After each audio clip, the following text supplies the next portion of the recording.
Hello friends, मैं हूं आपके सामने गौरव मिगलानी। इस वीडियो में जो टॉपिक हम डिस्कस कर रहे हैं that is gross profit ratio. So we have to again discuss a question practical of the gross profit ratio.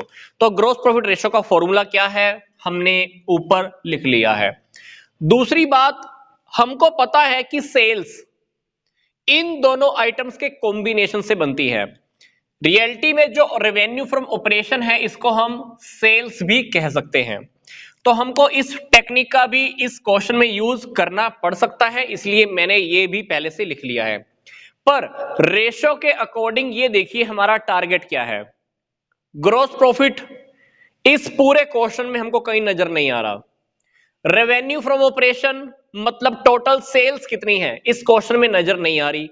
मतलब हमको ये दोनों आइटम्स किसी ना किसी तरीके से यहां से फाइंड आउट करनी होगी। सबसे पहला टारगेट हम ले लेते हैं सेल्स का, मतलब रेवेन्यू फ्रॉम ऑपरेशन। हमारे पास कैश रेवेन्यू फ्रॉम ऑपरेशन दी हुई है 1,40,000। फिर इसने दोबारा बोल दिया cash revenue from operation was the 1/3 of the total revenue. Total जितनी सेल मैंने की है उसका 1/3 क्या है, कैश सेल।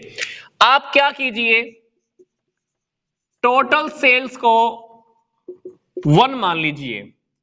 तो यहां पर कैश सेल कितना हो गया, 1/3, क्योंकि इसने इस लाइन में यही बोला हुआ है और मैंने ये दोनों बातें लिख ली। अब ये देखिए अब ध्यान से कि कैश सेल हमारे पास कितनी है, 1,40,000। अब आप सोचकर देखिए कैश सेल 1/3 किसके इक्विवेलेंट है, 1,40,000 के बराबर है। अगर मेरे को टोटल एक की वैल्यू फाइंड आउट करनी हो, 1 की वैल्यू फाइंड आउट करनी हो तो क्या होगी देख लेते हैं। ध्यान से देखिए, अगर 1/3 1,40,000 के बराबर है तो टोटल वन क्या है, टोटल सेल। तो ये अमाउंट कितना आएगा, तो 1,40,000 को अगर आप यहां पर ही आपको क्या लिखना है, ये बात मैं यहीं पे लिख रहा हूं, मल्टीप्लाई 3/1, ये आ गया 4,20,000। मतलब कहने का क्या है, हमारे पास जो 1 की वैल्यू है ना वो 4,20,000 रुपए आ गई है। कहने का क्या कि टोटल सेल्स हम क्वेश्चन में फाइंड आउट कर चुके हैं, दैट इज 4,20,000। आपको इन दोनों स्टेटमेंट को यूज करना है, मैथमेटिक्स लगाना है, ये अमाउंट फाइंड आउट कर लेना है। टोटल सेल्स कितनी आ गई, 4,20,000। अब हम क्या करेंगे, यहां पर 4,20,000 लिख देंगे क्योंकि हमारे पास सेल्स का अमाउंट आ चुका है।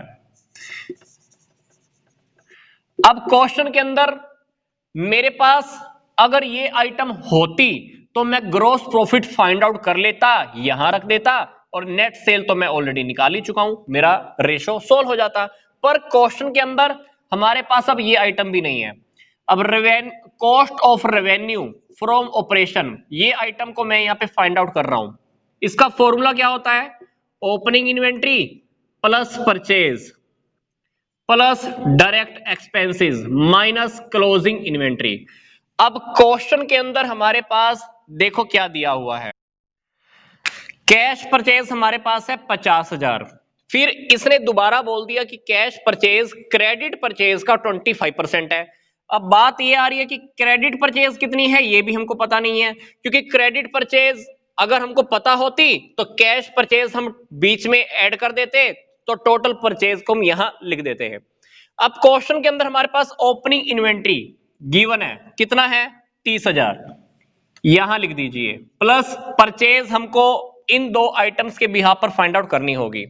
क्लोजिंग इन्वेंट्री ओपनिंग इन्वेंट्री से 10,000 ज्यादा है, तो कितना हो गया ये 40,000 हो गया, क्योंकि अगर ओपनिंग 30 है तो क्लोजिंग कितना हो गया 40। डायरेक्ट एक्सपेंसेस 12,000 मेरे पास है। अब मेन फंडा क्या है, मेरे को परचेज का अमाउंट फाइंड आउट करना है। परचेज निकालने के लिए मुझे ये दोनों आइटम्स का यूज करना होगा। टोटल परचेज क्या होती है, cash purchase plus credit purchase.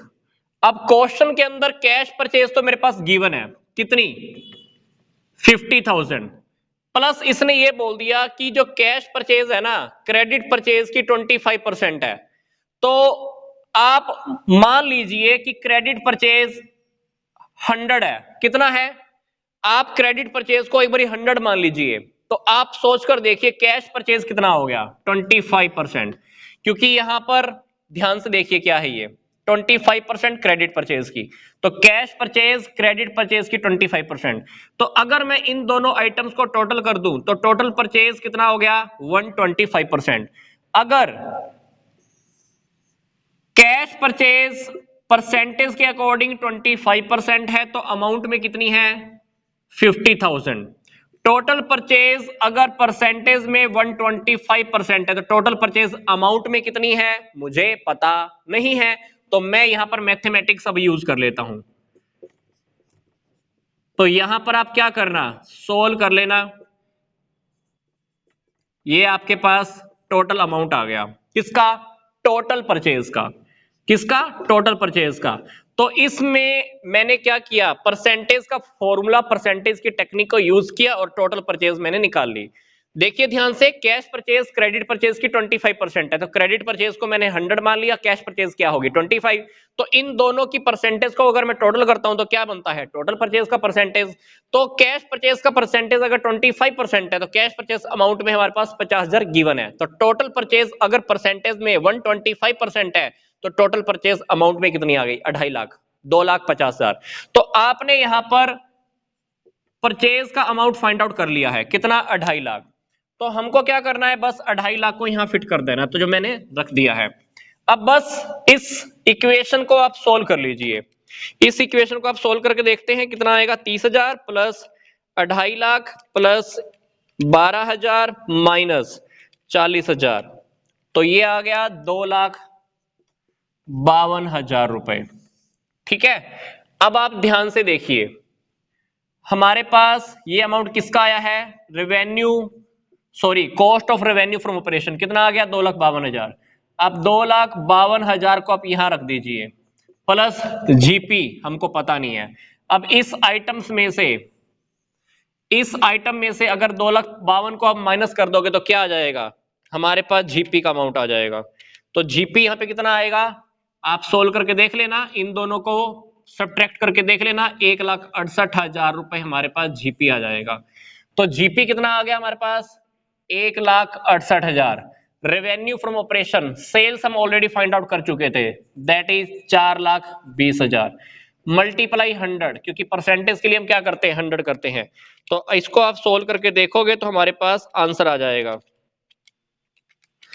That is 40%।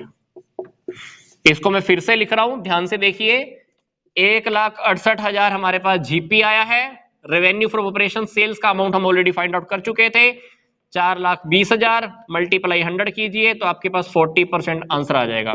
इस क्वेश्चन के अंदर हमारे पास ग्रॉस प्रॉफिट कितना है, 40%। तो आप इस क्वेश्चन को एक बार फिर से देखिए, स्टेप बाय स्टेप आप देखोगे तो आपको पता लगेगा कि ये क्वेश्चन वैसा ही है जैसे हमने पीछे वाला क्वेश्चन सोल्व किया था। तो वीडियोस के लिंक मैंने आपको इसी वीडियो के डिस्क्रिप्शन बॉक्स में दिए हैं, आप वो भी देखिए। तो मिलूंगा मैं आपको नेक्स्ट वीडियो में।